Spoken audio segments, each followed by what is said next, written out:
excited to announce that our next match is set for one fall, and it is for the Cheltenham Wrestling Alliance Open-Weight Championship. Introducing first the challenger from Cirencester, Gloucestershire, standing at 6 feet 1. He is the Thundera and CWA Anytime, Anywhere, around the world heavyweight champion. He is TC Brown! Alright, here he comes. TC Brown, another fantastic technical basis. Oh, one of the best. Custom belt around his waist. You've got to say, even if it is a little bit nostalgia driven, he's got style. It's definitely got a good look, definitely got a good feel. I mean, he's got the backbone, he's got the caliber, he's got the belts to prove it. You know, he's defended. I mean, I know CWF hasn't been active for a number of years, but TC Brown has remained active and he's defended those belts up in, in several places. He's been to CWA, he's been to EVM. He's been to other places and he's kept those belts alive. Yeah, the thing is, in wrestling, every promotion they talk about workhorses. Every promotion they talk about those people who go there night after night, defend everything they've got, and fight everything they have. And you can't even deny TC Brown definitely fills that description to a T. Much like yourself, you could say. And his opponent, the champion, standing at 5 feet 11 inches, your EVM Tag Team Champion and CWA Open-Weight Champion, he is the King of Catastrophe. He is John Williams. Okay, here he comes, the defending champion, John Williams. Again, technically sounds incredible skill set, but maybe a bit more sadistic. Actually, one of my trainees, a guy I had to kind of, when I trained him, I did have to keep this man on a very short leash. Originally known as the Moniker of Violence, he then became the King of Catastrophe, which he got the title. Okay, so what a lot of people don't know about John, he actually comes from an MMA background, so he was very, very dangerous. Before I taught him anything in the square circle, he was already a very dangerous individual. And I tried to rein that in a little bit, and I don't think I was completely successful. I always worry a little bit about people stepping the ring with him, purely because he does have that just aggressive, mean, very aggressive, very just disdainful authority, and just a very heartless, very competitive individual. Here we go. This is for our the CWA Open-Weight Championship. Yep. Now so there's no weight limits in an open weight. Hence the name of the title. Yeah. The thing is, you've got the difference here. You've got TC Brown.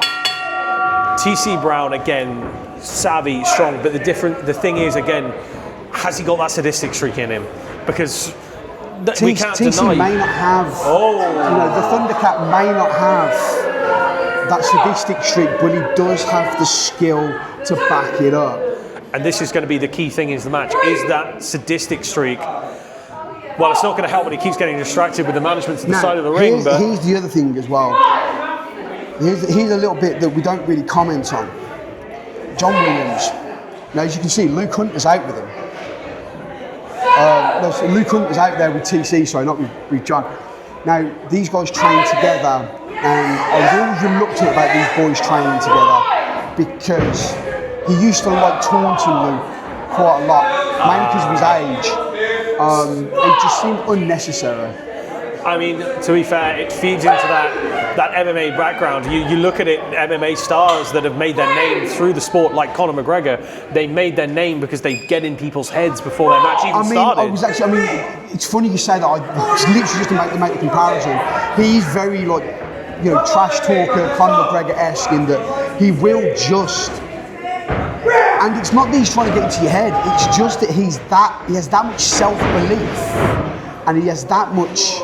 And the fact that this guy's been wrestling for about a year and he's already a title holder in several places. He's a tag champion in EVM. He's the open-weight champion here in CWA. He's gone over to Brawl and he's competed for the ADX title. You know, he's done a lot in such a short span of time.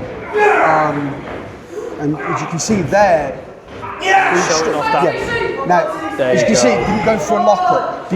Went straight for the arm. You're seeing shades of Pete Dunne there with the kicks and the pushes, pressure points, getting everything kind of gripped and tackled. Pete Dunne is a great analogy there. And as somebody who's I've actually been up close and personal with Pete, I've trained with Pete Dunne before he went to WWE.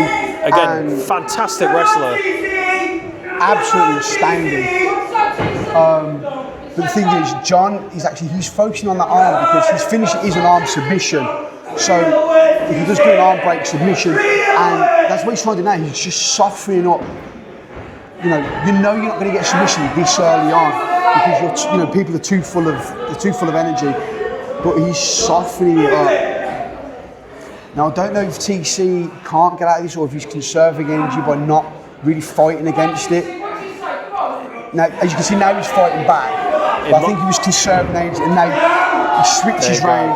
It alleviates that pressure off the shoulder. And as somebody who, I do have a shoulder injury, I can tell you that pressure on the shoulder, it does take a lot out of you. The shoulder, the elbow, the wrist. The problem is, once you hurt one, you do get that shooting pain through the rest of your arm. Especially, if you have a shoulder pain, that pain will shoot through the rest of your arm, and it will affect you. It will affect how you move. I can attest to that myself. I've had a few of them back in my old jobs. This is it's big European uppercut. There we go. Another just for good measure. Uppercut. Again, he's taking it slow. He's worked on the arm. Now he's just trying to wear the man down because just purely. TC. There we go. There he is. That's probably what Brown was waiting for. Let's be honest, TC, he was probably sat there waiting, letting it. Big snap suplex. That may have been what he was waiting for. That is some big damage. Big damage done to John Williams. 1, 2, kick out. Now, see, my question was that what Brown was waiting for? Was he waiting for him, letting him get that lead, get that confidence, and then just spin it on a dime, let him get too cocky, and then break him down bit by piece? Was that the goal? He's getting up on the floor. Are we going to see the punching? Mounted pump. Just raining him down. 6, 7, 8. There we go. You can see Williams dazed, but Brown. And there we've seen John Williams now in a position he's not going to be used to being in. He's not used to being this overpowered because, again, he doesn't look like the biggest of guys, but the power he's got, the strength he's got, that punching power and that submission strength he had, the strength in his submissions, he's not used to being handled like this. Again, you can see John Williams having problems with that lower back. TC's showing that he is the bigger man, and it's metaphorically and physically, literally in this case. And you can see that TC. Where's he going? Where's he taking him?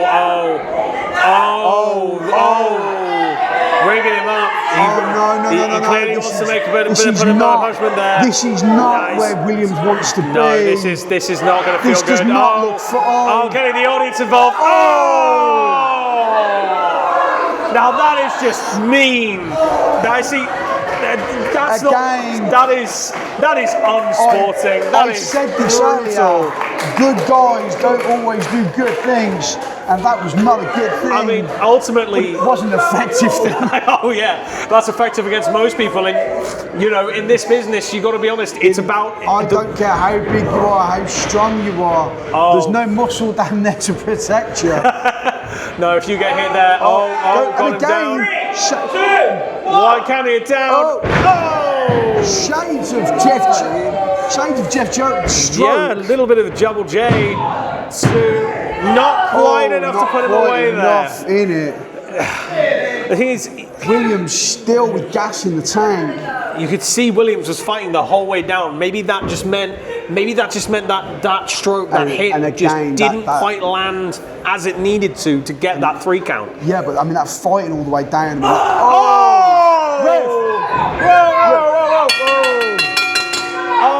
Disqualification. Went for the low blow. DQ finish. just TC Brown will win the match. Could not play it but fair. John Williams will retain and look at that the title smile. Look at via that smile on his DQ. face. He knows exactly what he's doing. A win for Champions. TC, but what cost? So TC's won the match. But the title. No, he's got. Now this is just the rhythm. Can we get some help out here? Come on. We need some help. We need some help. Here comes Jacob Williams. We got John Williams. He's just trying to break that arm now. What are you doing? Oh, this is just. Here we go, Jacob. Jacob maybe talks in some sense. No! Straight back into Jacob, it. get him Jacob, off. you got to get in there. Jacob, taking that win. The other thing we don't talk about is John, he's actually the eldest of the three brothers. So he's getting the win. He's the eldest of the Williams brothers. He's the eldest, he's the older brother of Jacob and of Luke Hunter. TC may have won by DQ, but the belt remains. Well, your winner by disqualification is TC Brown! Here we go. John Williams retains the title for now, but by disqualification, your winner of this match is our wonderful TC Brown.